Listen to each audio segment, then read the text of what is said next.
channel and open the vessel traffic to the port, because the health of the Maryland economy and the national economy depend on it.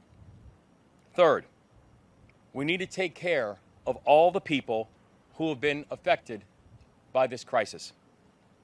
That means the families, that means the workers, that means the businesses, that means the first responders, that means everybody. And fourth, we need to and we will rebuild the Key Bridge. So first, on our recovery efforts. As I mentioned yesterday, we need to do more work clearing the channel to move forward. This is a remarkably complex operation, and our focus needs to be on unity of command and unity of effort.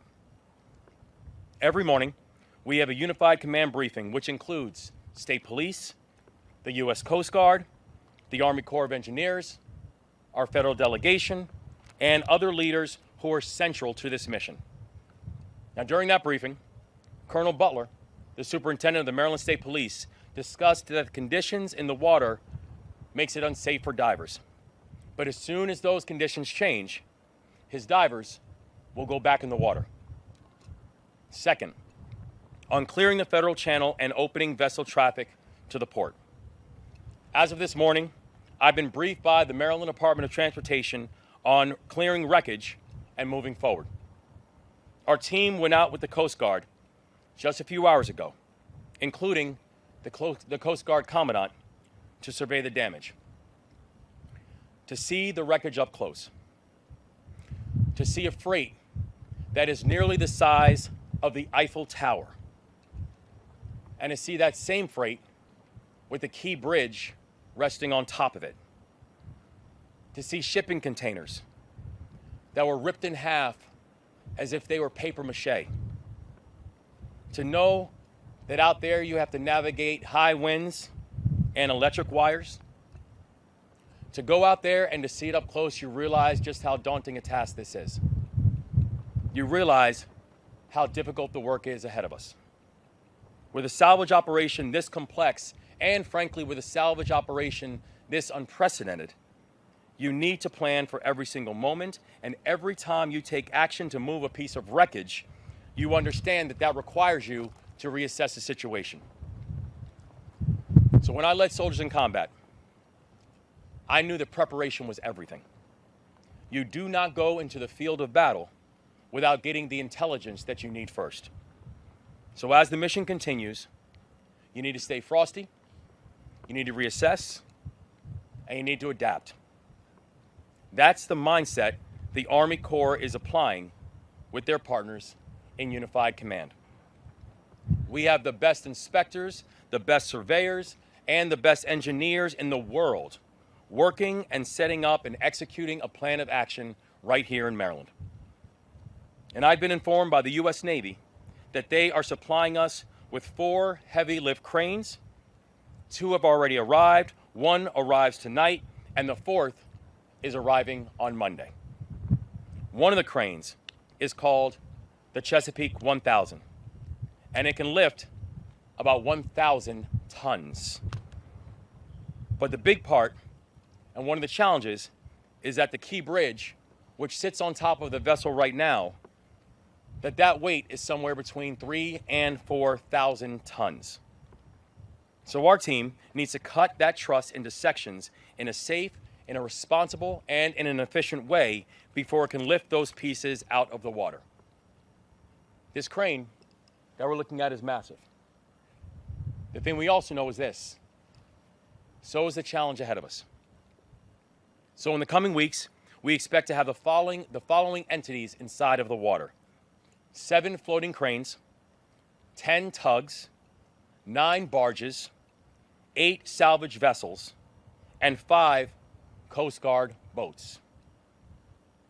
I've said it before, I will say it again, and I will keep on saying it. This is not just about Maryland. This mission is not just about Maryland. And what we're talking about today is not just about Maryland's economy. This is about the nation's economy. The port handles more cars and more farm equipment than any other port in this country. At least 8,000 workers on the docks have jobs that have been directly impacted by this collapse. Our economy depends on the Port of Baltimore, and the Port of Baltimore depends on vessel traffic. Maryland's economy and Maryland's workers rely on us to move quickly. But that's not just Maryland. The nation's economy and the nation's workers are requiring us to move quickly.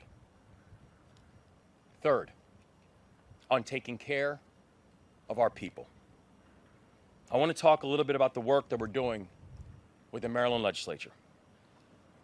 I want to thank Speaker Adrian Jones, Senate President Bill Ferguson, and Minority Leader Steve Hershey.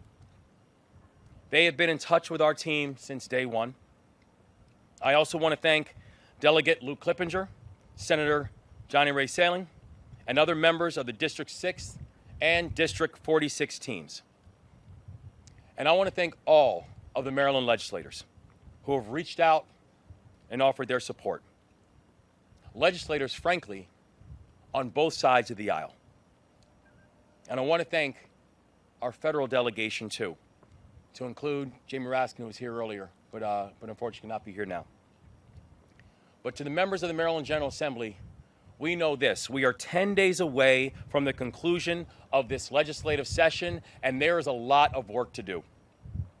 The top priority in that work is going to be finalizing our budget. My administration proposed a responsible budget that makes important investments in housing and childcare and environmental protection and transportation. So now it is vital that the House and the Senate find compromise as soon as possible, pass the budget, and provide certainty at this challenging and uncertain time. We also need to ensure that we pass legislation to support the families and the victims of the bridge collapse and everyone else who has been affected by this emergency.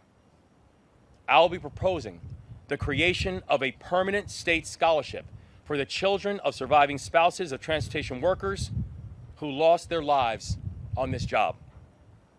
We will continue to push for legislation that seeks to protect workers like the 6 victims of the Key Bridge collapse. I've also asked the General Assembly to ensure that any legislation we work on provides the flexibility our administration needs to support port workers, businesses, and our transportation network. We cannot possibly find every answer to every problem in the next few days before session ends, but we can give the state the ability to respond over the coming months. Fourth, on rebuilding. As I said yesterday, we cannot rebuild the bridge until we have cleared the wreckage. I've always believed that you never learn anything about anybody when times are easy. If you really want to understand someone's mettle, watch them when it's hard. Watch them when it's difficult. Watch them when the stakes are high. Well, that time is now, and we are going to rise to meet this moment. Because we are Maryland tough, and because we are Baltimore strong. So, in this moment, I'm going to hand it off to the U.S. Coast Guard, over to Admiral Gilreath. And then after that, we'll be briefed by Colonel Pinchason from the Army Corps of Engineers, the Maryland State Police, the Maryland Department of Transportation, EPA Administrator Ortiz, Congressman Kwesi Nfume, and County Executive Johnny Olszewski. Admiral Gilreath. Thank you, Governor. Thank you, sir. Good afternoon.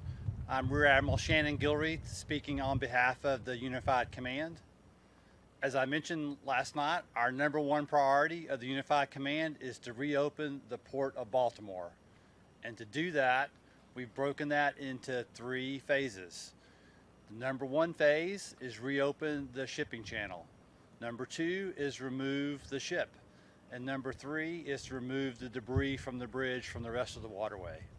We are beginning to make progress on those phases. In the phase 1, we talked about that we need to do the assessments of the bridge, both above the water line and beneath the water. Those assessments continue. As the governor said, we were out there today and we could see the engineers and the divers and the survey boats out there on the water in these difficult wind conditions, doing their job, doing their work to assess that bridge, to figure out how we can cut it up into the pieces we need to be able to lift.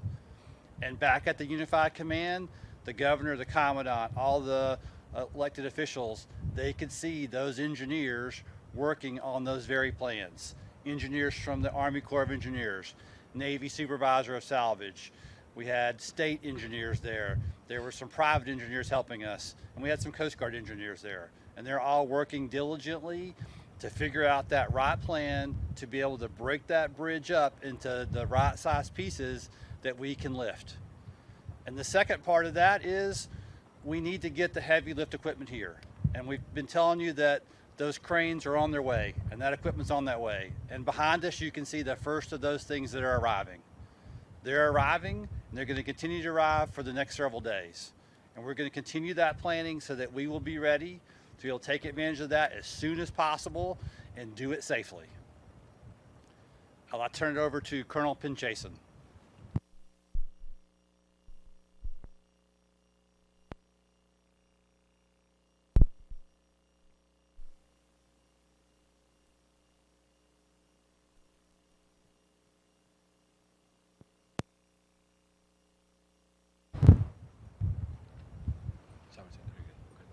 Okay.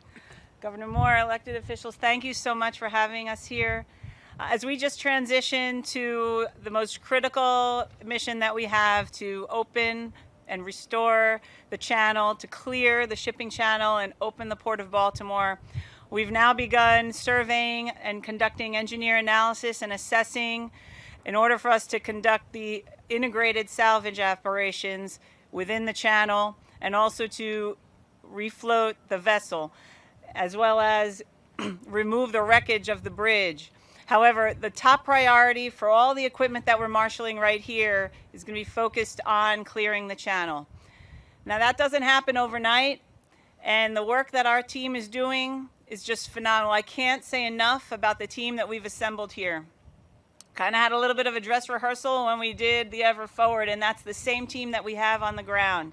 That industry muscle memory, that incredible wealth of knowledge, expertise, skills, experience, all those lessons are being applied here, and it's a really powerful partnership. I can't say enough about what those folks are doing. We should all be super proud to see state, federal partners, DoD partners coming together. It should give the Port of Baltimore, the people of Baltimore, the state of Maryland, and our nation so much confidence to know that they have the right people here to execute this mission. We're going to be doing that safely and as quickly as possible. So with that, sir, I'll turn it over. Thanks.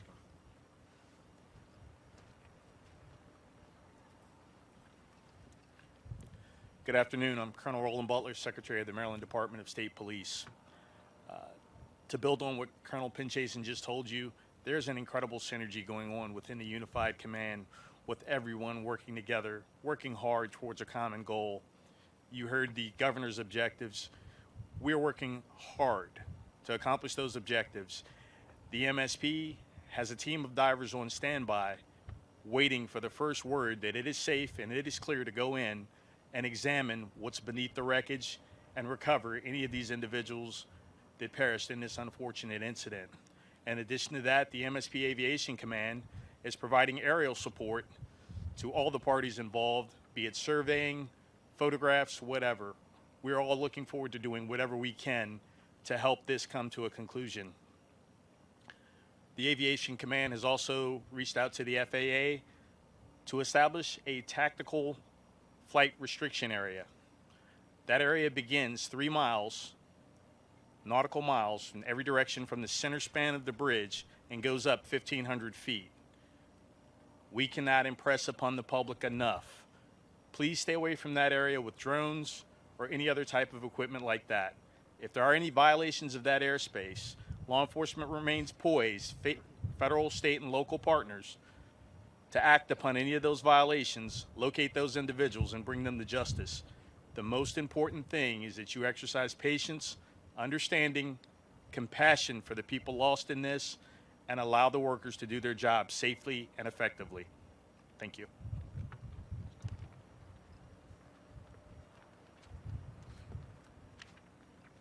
Good afternoon. Paul Wiedefeld, Secretary of Transportation. Thanks to the $60 million that approved yesterday by the Federal Highway Administration, the department is working closely with the Coast Guard and the Corps of Engineers on salvage operations. In fact, a team is currently out at the site in doing a survey so that we can begin the salvage work. As the Governor mentioned, additional support resources will be arriving over the weekend. Our focus continues to be in three areas: the impacts of traffic on our communities and moving traffic throughout the region, addressing the economic impacts to the Port of Baltimore, and working with our federal partners to rebuild the Francis Scott Key Bridge. In terms of traffic, our department's dedicated team is working on a number of traffic issues. The State Highway Administration and the Maryland Transit Authority have deployed additional traffic resources throughout the region. This includes the deployment of additional emergency response vehicles to quickly assist motorists in need of assistance and clear crashes. We are also looking at making any changes to the system to help improve the traffic flow, such as making adjustments to the timing of traffic signals. In addition, we are looking at all the ongoing work projects we have along the region and any detours we may need to do to support smooth traffic. Our efforts include coordinating with our partners in the trucking community to inform them about alternative routes. I'm pleased to say that our transportation system is working well. In fact, there's been a 10% increase in daily ridership on the Maryland Transit Administration's core East bus service. In terms of port operation, and then our support for the workers, as I mentioned last night, we are just concluding a meeting that we had with the port community, businesses, and labor to see what assistance we can provide them. I'd like to thank the Department of Labor and the Department of Commerce for being part of this as we move forward. In terms of building the bridge, our team is actively working on that front as well. We are considering innovative design, engineering, and building methods so that we can quickly deliver this project. In closing, I appreciate everyone's continued patience as we deal with the significant impacts this may have, and also please drive safely and respect the speed limits around all of our workers. Thank you.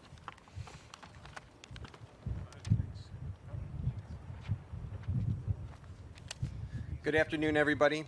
My name is Adam Ortiz. I'm the administrator for EPA's Mid-Atlantic region. Governor, thank you for convening us here today, and it's great to be up here with our co-regulators at the Maryland Department of the Environment, as well as members of our federal family. First, our thoughts and prayers are with the families who are feeling the impacts of this tragedy. Saludos a todos, especialmente a las familias se afectan. I want to thank our EPA response team, our Water Division and Emergency Response Team for the work that you are doing in support of the U.S. Coast Guard in response to this terrible tragedy. We have been here since day one, and today we have Laura Castillas, who's our on-scene coordinator, who is in coordination and part of the Unified Command. I want to provide a little bit of background on the structure of the response and EPA's participation and how we're looking out together for environmental protection.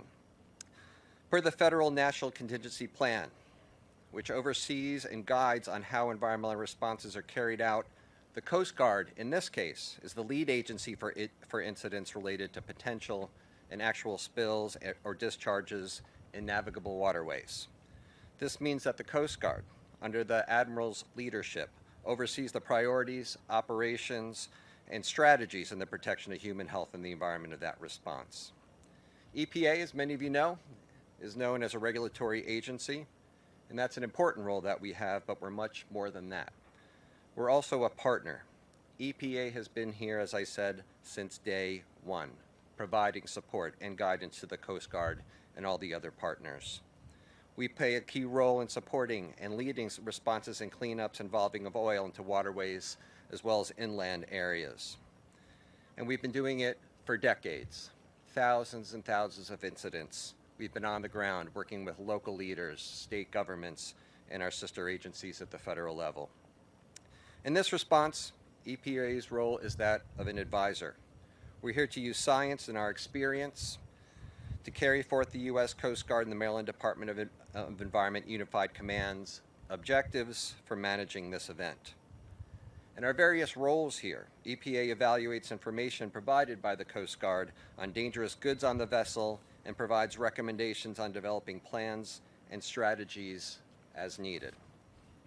At this time, there is no indication of active releases from the vessel, nor of the presence of materials that are hazardous to human health in the water.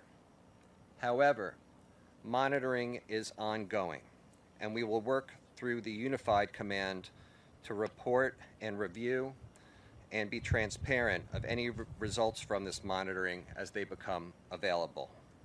I will defer to the Admiral, who's captain of this ship, for more details.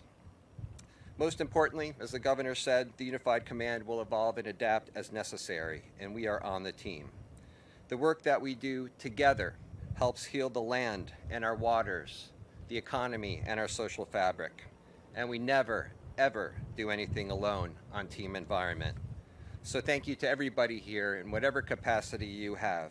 It matters, and we're honored to be on the field with you.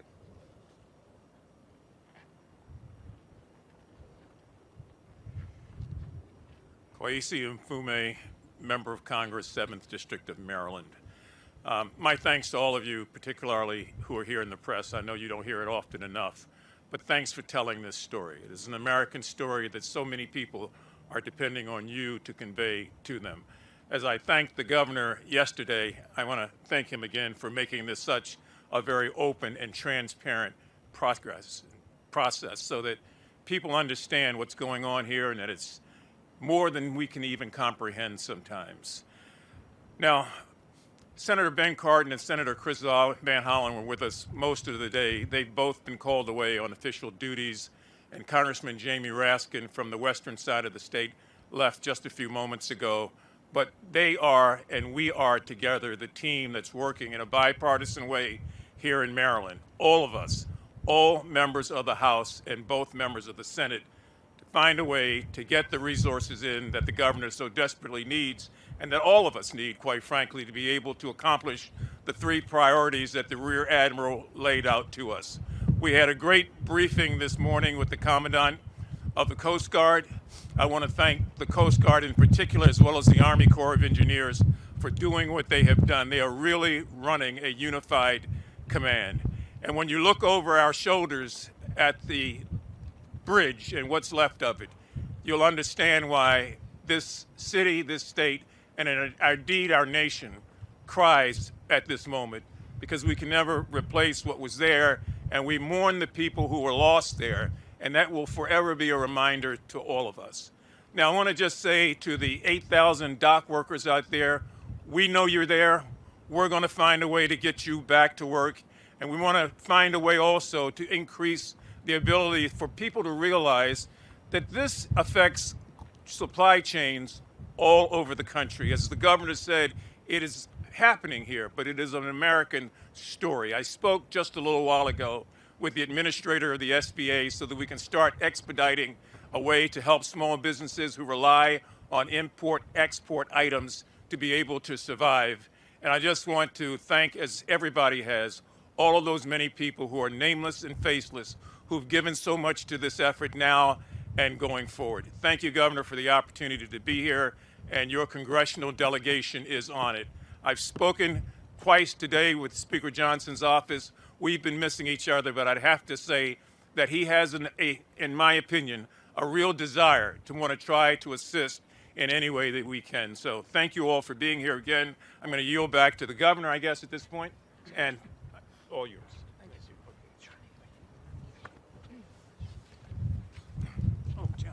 It's okay, Congressman. Good afternoon, Baltimore County Executive Johnny Olszewski. Again, I want to thank Governor Moore and his incredible team for their efforts in partnership. I want to thank and acknowledge Mayor Brandon Scott and County Executive Stuart Pittman, who have been local colleagues and partners in this work.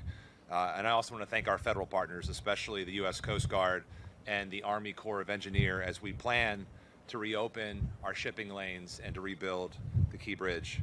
I also want to thank the President and Secretary Buttigieg for their tremendous outpouring of support in our time of need in the greater Baltimore area. And today I especially want to thank our partners here at Trade Point Atlantic, especially Carrie, Mark, and Aaron. For those of you who don't know, this is home to me, as it is for so many others. And as I read this morning, residents have said the key bridge is us. And for those of us who grew up in the shadow of that bridge, it has truly been a lifetime of connection. Those of us here at home, we mourn the loss of our neighbors, the workers on the bridge. We worry about the future of other neighbors who work at the Port of Baltimore and beyond. And we're even grieving the loss of the structure itself, a strange emptiness in the sky that's hard to explain to people who aren't from here. But we are a town that literally was built on steel at this site, and coming together and persevering is what we do. We are a community that honors our first responders. We are a community that rallies around our impacted neighbors. This tragedy will not define us, and the wreckage will not divide us. I think it's fitting that over 200 years ago, the anthem of our country was written where the structure of the bridge once stood. And in that moment in our nation's history, we were being bombarded day and night, relentlessly. And in this moment, it feels like we're being bombarded relentlessly day and night. But with the partners we have here, just then as now, we are coming together in the same way that in recent years we came together at this site as we lost and said goodbye to our steel plant. But we were able to transform this site through ingenuity, partnership, and the kinds of collaboration we're seeing now. We know this will take time, as the governor has said, but we will also be bold in insisting that we work as quickly as possible and also as safely as possible, because it is who we are, and because the stakes are beyond just Baltimore, it's beyond just Maryland, as Governor Moore said. This has global implications. So we stand ready to continue working with you, Governor. We thank our partners again, and we look forward to showing that steel resolve as we always do. Thank you.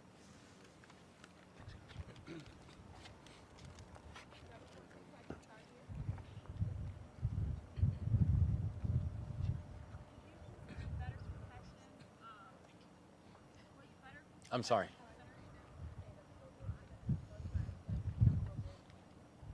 better protection for the bridge considered or rejected after 9/11? Protection for the bridge considered or rejected after 9/11?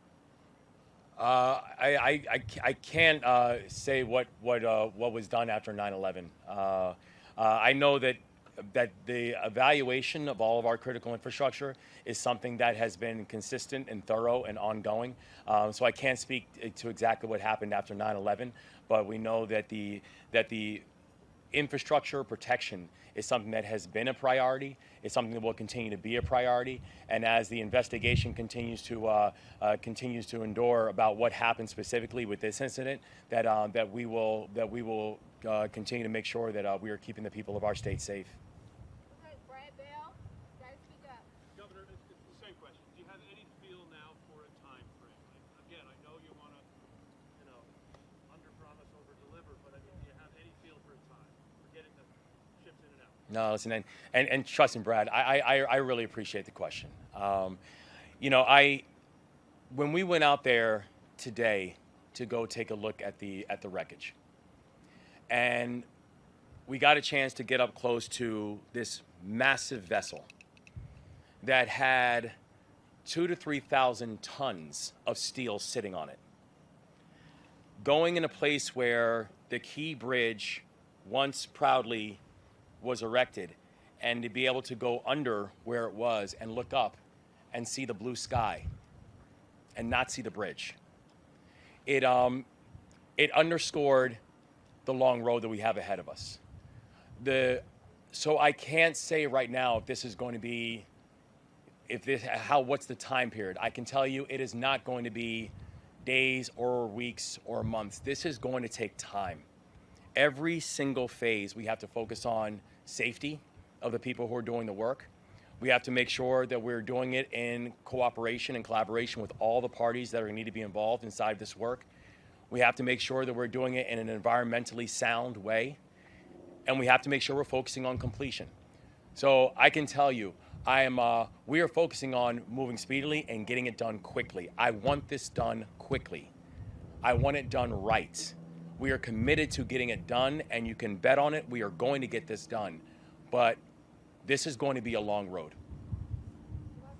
Hey, Governor, I'm going to use my big voice. Might give the public some sense of the challenge ahead. Can we expect technically that perhaps even explosives will be need to be used to crack this thing up and bring it in?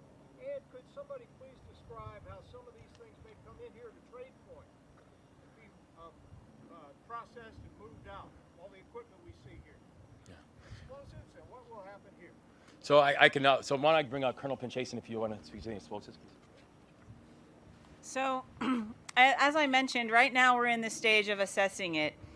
It's still too early, especially for the time. It's entirely too early to give you a schedule, and also to determine whether or not we're going to use that option. There are so many assets that are being brought and marshaled here, and the work that's happening now. I know you're looking at all this equipment that's sitting here, but you have to know that behind the scenes, what was described as the engineering analysis that's taking place, the divers in the water, all the survey work that's going on, all this information that has to be compiled to make sure we get the engineering right so that every lift that's happening is happening correctly. And it's going to be this iterative process of lifting and reassessing, making sure that it's stable, making sure that what we're going to send folks down to observe and confirm is safe for them to handle, and then we're going to take it very methodically, and that's going to allow us to go faster. By investing this time now in the engineering, we're going to be able to move faster later. And I know right now everyone wants to see things moving. You need to know, you need to trust that behind the scenes it's moving. And that speaks a lot to what we've got with our salvage community. They have come together just incredibly. I keep saying it's like this brotherhood. You can see it. They are bringing all the experiences, not just from here in the Chesapeake, but from around the world, wherever they've been, and they're applying it here. Together with the salvage community and the Unified Command, I think we're on the right course to be able to do this as quickly as possible. And as far as movement of equipment, I don't know, did I answer your question? Or? I'm just wondering if we're going to land some of this wreckage here in Trade Point. Oh, yeah, you got this. Thank you. And so right now we're going through the assessment of how we can use Trade Point to be able to assist with all these efforts. You know, we know that the priority is we've got to get not just the channel cleared, but we've got to get the Port of Baltimore reopened. That it is such a unique asset, not just in the region, but frankly, it's a unique asset to this country. So getting it reopened is a priority. But we also know that we are going to look to and explore leveraging elements such as Trade Point to be able to get this flow of commerce going. NBC 4? Hey, Governor, two questions.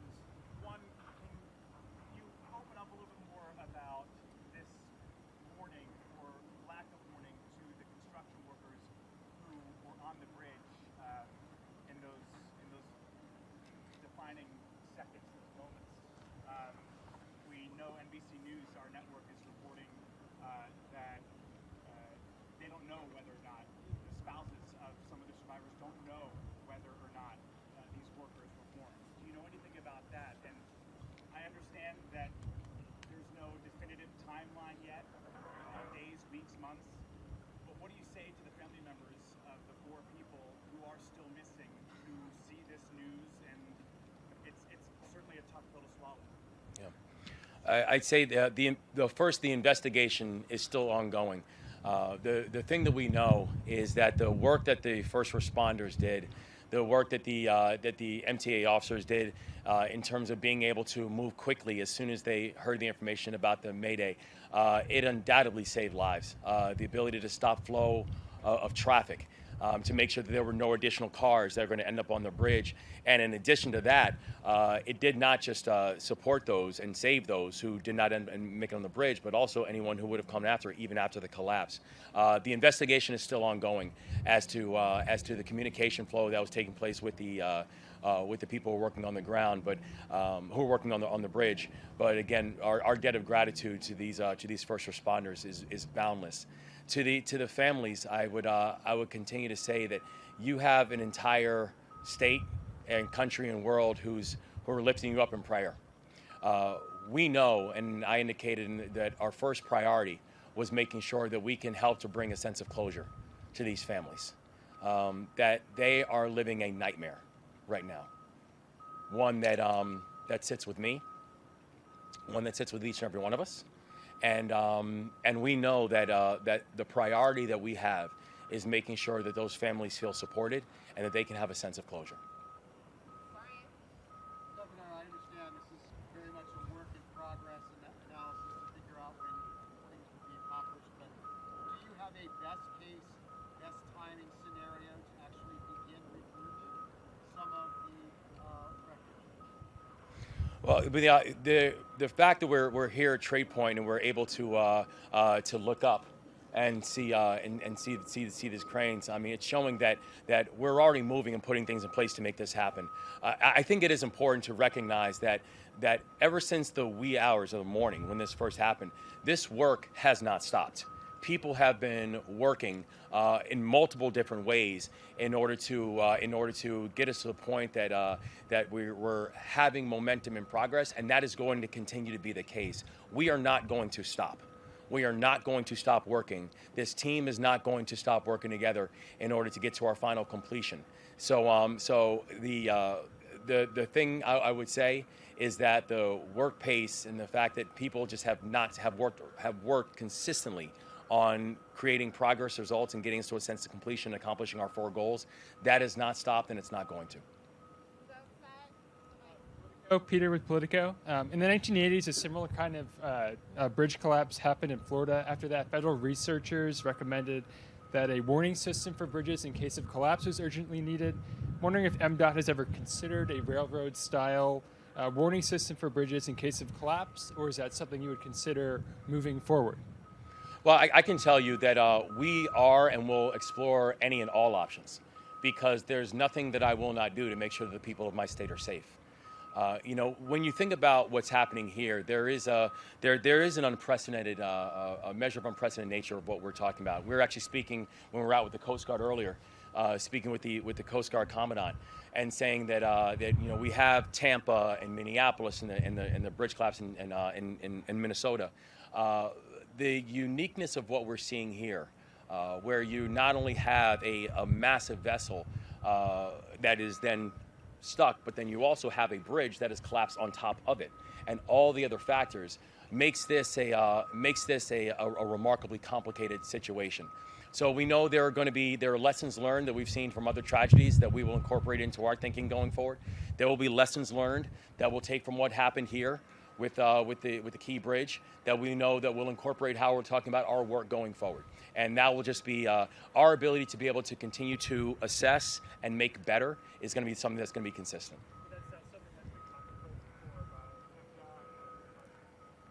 It's do you want to speak about MDOT?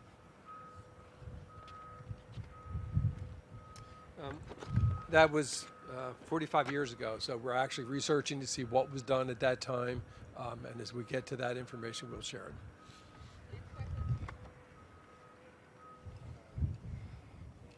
In Post, I'm wondering what percentage of port cargo shuttered from the bridge collapse can be handled here at Tradeport Atlantic, and do you have any plans to expand the capacity here? And if so, how soon will these public resources be deployed to expand capacity? I can take it first if you want to. Well, so I think part of the thing we're doing right now is assessing what percentage and capacity. You know, there is a uniqueness about the Port of Baltimore, both size, capacity of vehicles. I think you can just look simply at the Dolly to get an example of the size and the enormity of the kind of vessels that we can take on in the Port of Baltimore. So I think what we're doing right now is doing a continued assessment of what type of cargo can be taken in places like Trade Point, and how can that serve as not just a stopgap, but potentially an additional supplemental. And so we are consistently looking at different options of continuing to increase capacity for here and other locations as well. In terms of the what's happening here right now with the materials, we're working with the group here, and they will do some paving and things like that to support that. In terms of the overall business model, we're looking at things. For instance, we do a lot of the processing of vehicles that come to this port. So right now, we're getting cars in other ports and bring them here for processing. So again, we're going to keep working the model, the business model, to see how we can keep business here and keep labor employed. Last question. Tris Peterson at ABC News. There's been media reports that crews may have detected a large vehicle underwater in the wreckage. Is that the case? And additionally, you have the Chesapeake 1000 behind you. Can you confirm that it's the largest crane on the East Coast? And is it currently in use? And if not, when will it be in use? And how will it be used? Paul, you want to go?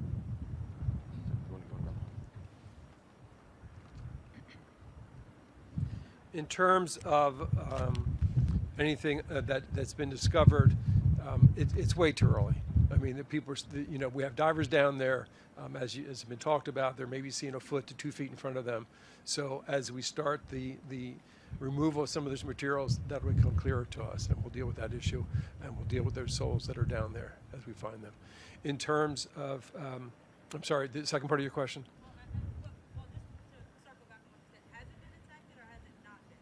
There's been different things been detected, but until you get down there and start to removing things to see what you really have, that's a different exercise. And my second question was about the Chesapeake 1000. I just wanted to confirm that it's the largest crane on the East Coast. Is it currently in use?